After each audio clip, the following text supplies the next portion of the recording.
details of the track day trophy. Okay. Before then, we got minis on the track, Alan. And there were hundreds of them. I felt very much at home. You're exaggerating. There were hundreds of them down in pit lane, all queuing up to it. It's a very successful one. He wins these races in his BMW. Guy Burst, I think he drives the cars on the circuit. One of the drivers does that. They don't necessarily have their names on their overalls, too. No, they don't. No. So it's a challenge for you, Alan. But hey, it's a sunny day. You enjoy a challenge on a sunny day, yeah. Anyway, Gary Burst goes It's a bit chilly. yeah, but rushing up down the pit lane warmed you up a bit. That is true. Number 26 has come in. Purple and white. Well, Will Harris,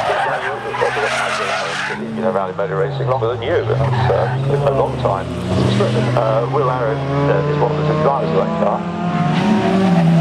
Number 36, the racing Ford Fiesta. And he's not in the car at the moment. Well, Will Harris isn't.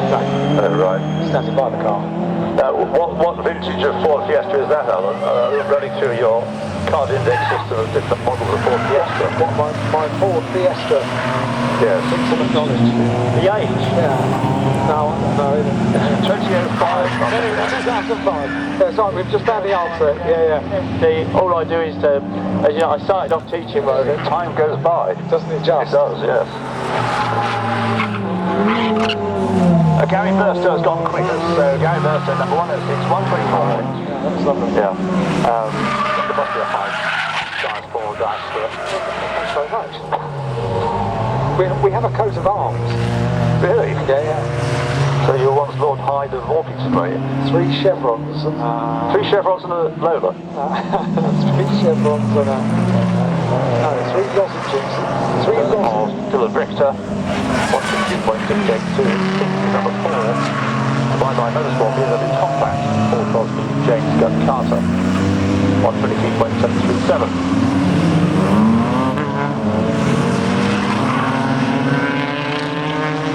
The 110.986. Goes back ahead of him, as does Tony Bishop. So it's Ben K to the fastest, but his time now down to 1 minute 8.196. Ahead of 97 Richard Force, 1 minute 9.223, and 16 Tony Bishop, 1 minute 9.435. And fourth is number 10, Neil Harrison, with his 20th. Ross Giles moving into the picture now. He's gone 6 figures, number 5, 111.363 behind James Densley in the Formula Renault car.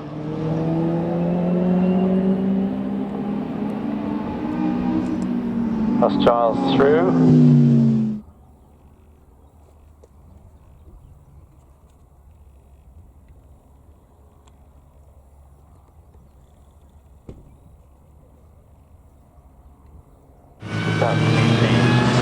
Classic fast car. Then we've got running in the F1000 class, number 78, Miles Castledini. Miles Figures number 1, Mark McAleer, 150.826. Fourth, number 2, Peter Morris, 116.015. Fifth is number 9, Chris Dyer, 116.522. Sixth is 42, James Birch, 116.677. And 7th is 23, Simon Clark, 160.691. 8th, number 4, Simon Walton in 2nd place.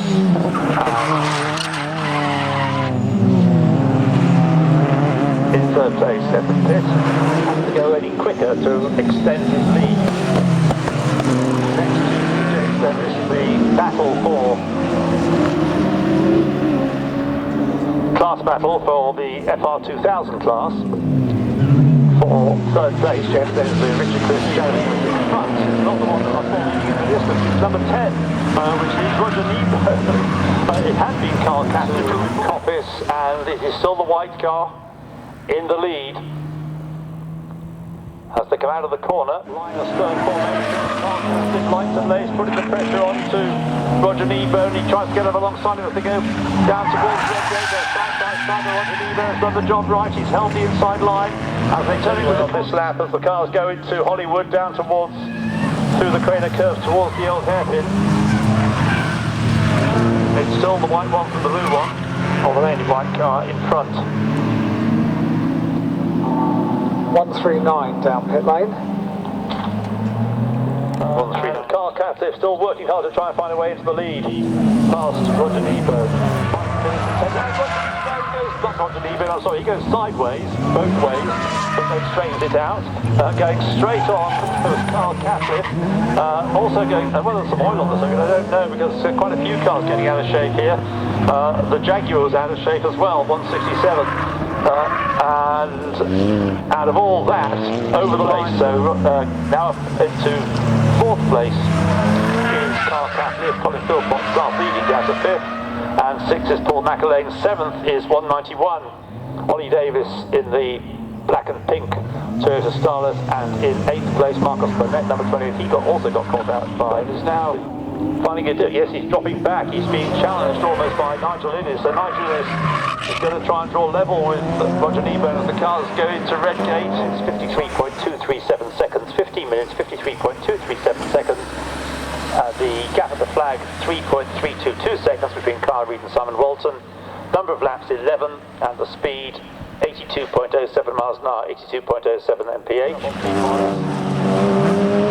James Birch is 3.5 seconds already adrift of the first 5. We've got Porsche Spiders, but we've got a Porsche Fly on the screen here now. Yeah, the giant fly. So the... I'm going to go 10 seconds over here in the near future. So 6 laps completed by Polino. Overall.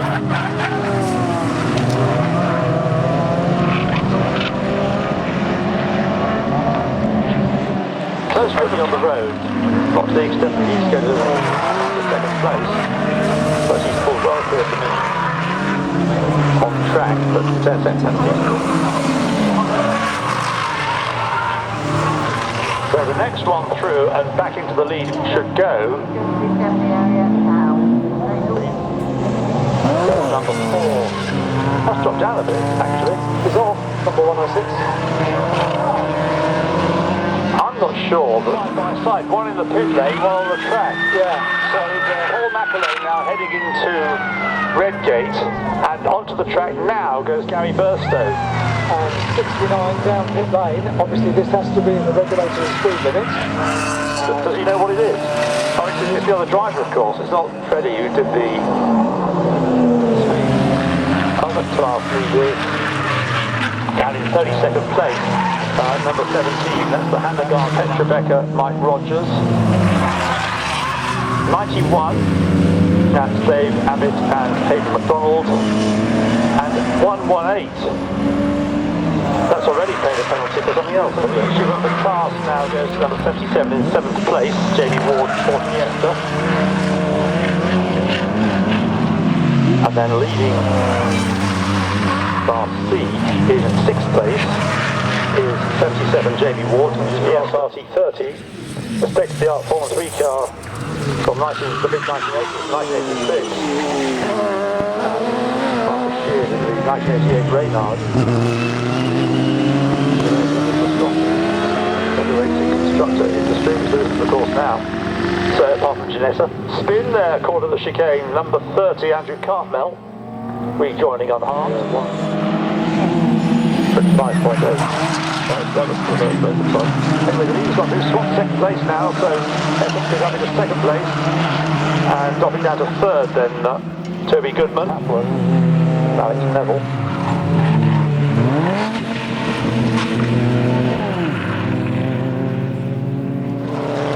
Finished 3rd in the earlier race, 2nd in the championship last year.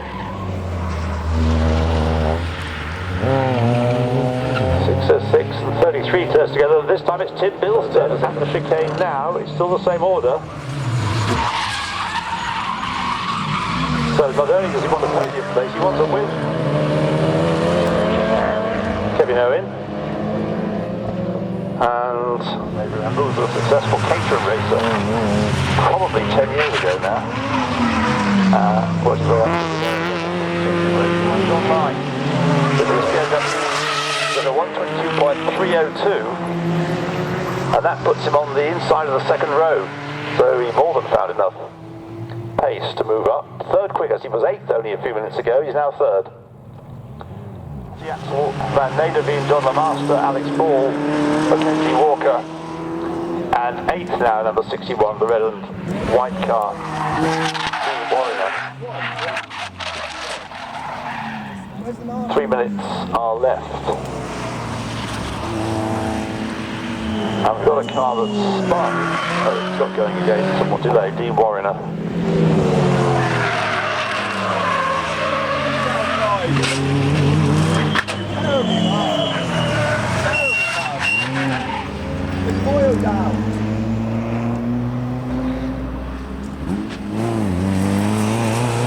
And Jason McAnulty heads for the pit lane, so he's done what he wants to do.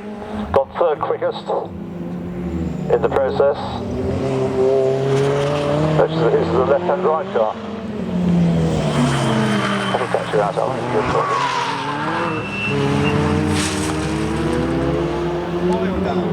Well, fortunately, I'm going to have a quick chat to Stuart. He's spoken to the team now.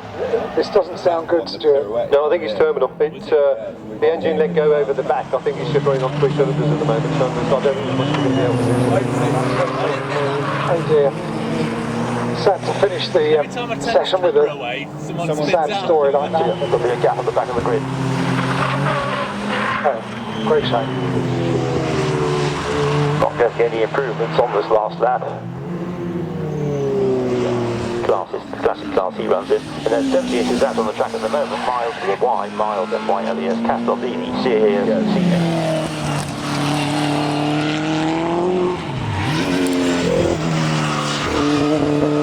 Well, certainly number 78. Just contenting himself with those laps. Miles Castellini, but staying out on the track. Number 99 goes through. So we have the top 7 cars now within a second of each other. I have the chance to say it. Not wrong. It's just cold. No, you don't really notice when you're in the heat of the moment. When you get back in, you think, oh yeah, that was quite cold. Yeah, it is now. Go and enjoy the rest of it from the pit wall. There we go. So Cameron Google then, the fastest time so far by him in the caterer. We have the car going much better today. He's come through from a poor grid position. He's now moved ahead of Jeff Byrne in the M1400 class. And he's got 4 seconds to make up if he's going to catch anybody else. His lap times at the moment not looking as though they will enable him to do so. He's lapping quicker than all those behind him, but slower than the cars ahead of him. Ben Cater leading after 2 laps then by 1.7 seconds from Tony Bishop. Tony Bishop fighting back to try and retrieve the lead. Oh, into the gravel. I'm afraid somebody's gone awry and he's got stuck in the gravel on the exit of the chicane. That's unfortunate because he's in a vulnerable position. The gravel did its job of arresting the car's progress. Unfortunately, it arrested it too much. It didn't allow the car to get onto the grass, which I think today might be a little bit drier. Oh, he's moving it, he's driving it. That's good news. He's got it out of the gravel. He's into the Craner curves then.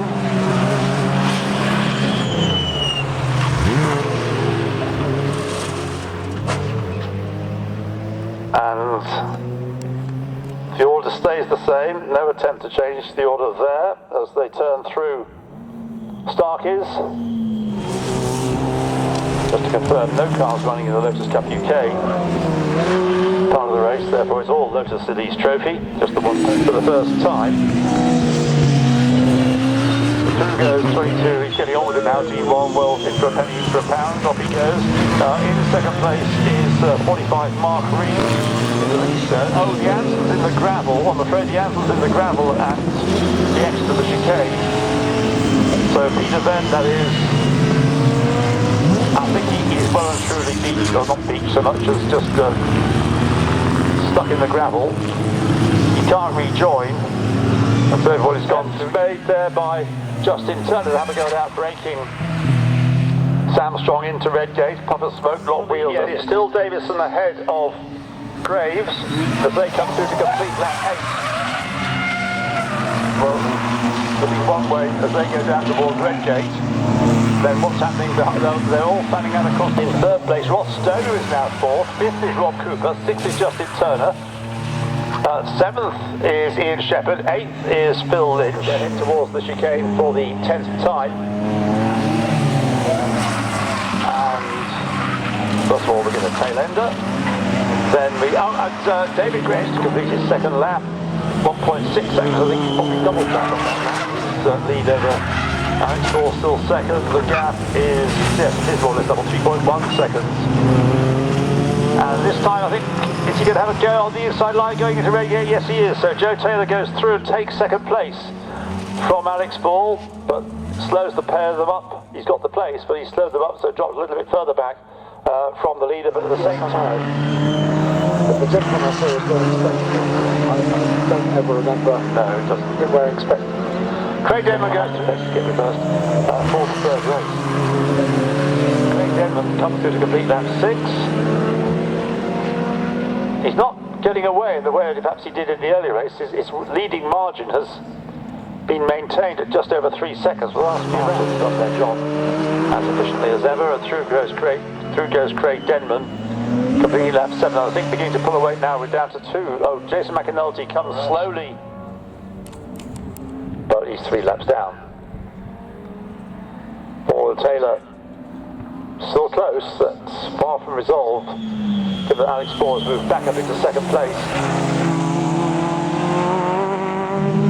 Safety car comes into the... I think, yes, well done Clark of the course, because he's trying to release them. The safety car comes into the pit lane, even though the recovery isn't quite complete, but let's do racing again. So Tony Bishop makes a good restart, and then Taylor doesn't get away quite so well. He's out on the straight. Side of the cars. But it doesn't seem to very much. Oh, and Tony Bishop has gone into the gravel at the chicane. So the gravel's done its stuff. He's not hit anything. He's just in the gravel. That's where Peter then ended up with Rianson in the other monoposter race earlier on. Much the same position. So it's well in the gravel, and I would have thought, hopefully the clerk of the course will make the decision to let the race continue under double wave yellows. The car is not as far as the tyre wall, because it didn't get that far. The gravel did its job of slowing its progress, but I'm afraid Tony Bishop is out of the race. More for that.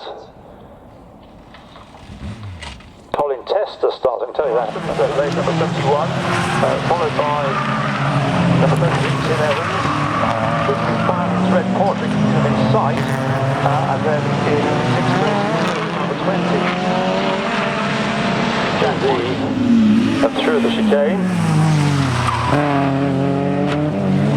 and Gary Burstow, Sasha Cleo's there for 7th and 8th places. In 9th place we've got number 72, George Wright in the Porsche 944 S2, and in 10th place, number 94, that was one of the cars we weren't given a start driver for. It's either Freddie Lynch or Will Lynch. 18th number 3, 19th number 30, and 20th number 4. So those are the top 20. It's going so well at the very beginning of the race. So Colin Tester misses the Toyota MR2 down the pit lane, in the window. So, and also in 94, all had short pit stops. 69 and 94. Was speeding in the pit lane. I think he knew about 94 already. But 69 has joined that party. Yeah, one green blob on you. Yes. Maybe. Now the pink one's slightly races. Well, this isn't his first race. This is actually his 6th race. He's racing since the start of this season. He comes out of the chicane and streets there. And Jason McAnulty is in the grass. He went wide coming out of the chicane. He was up into 3rd place, but he's not 3rd anymore. He's dropped down almost to last place. So Jason McAnulty, who had problems in the earlier race. That sort of doesn't surprise me, because it is spitting quite heavily now.